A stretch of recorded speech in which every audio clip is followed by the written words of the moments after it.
बोलतो ते करून दाखवतो आणि म्हणून लाडक्या बहिणींना 1500 वरून 2100 रुपये 2100 रुपये देण्याचं आम्ही या ठिकाणी जाहीर करतो।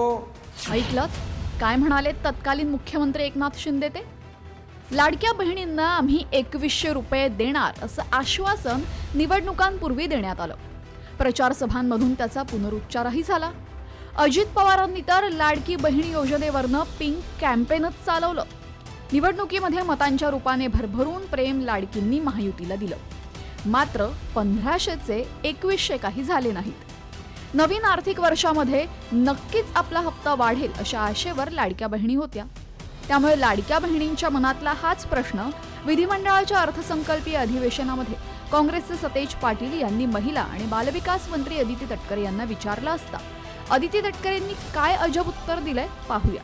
लोकसभेत जो फटका बसला त्याचा उतारा म्हणून योजना काढली, बहिणींच्यावर प्रेम म्हणून योजना काढली नव्हती, हे सिद्ध झालेलं आहे।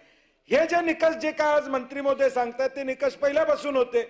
त्या निकषाची जबाबदारी जिल्हाधिकाऱ्यांच्यावर होती आणि त्यावेळी लाडकी असणारी बहीण आता का सावत्र वाटायला लागल्या असा प्रश्न। आणि पुढच्या वर्षभराचे गिरीश महाजनजी म्हणले तसं वर्षभराचे 1500 किंवा 2100 रुपये ऍडव्हान्स दिले तर तुमचा जाहीर कोल्हापूरमध्ये मी सत्कार करतो।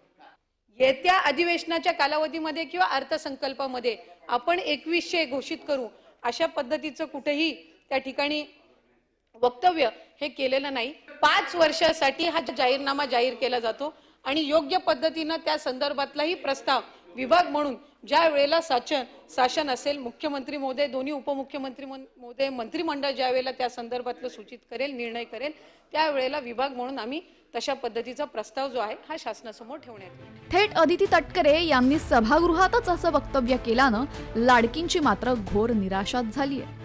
सरकार आल्या आल्या आपल्याला 2100 रुपये देणार या आशेवर असलेल्या लाडक्यांना अर्थसंकल्पीय अधिवेशनानंतरही वाढीव हप्ता मिळणार नसल्याचं स्पष्ट झालंय। त्यामुळे आता या पुढील काळात तरी सरकार दिलेला शब्द पूर्ण करणार की लाडकीच्या तोंडाला पानं पुसणार हे पाहणं महत्त्वाचं ठरेल। ब्युरो रिपोर्ट, साम टीव्ही।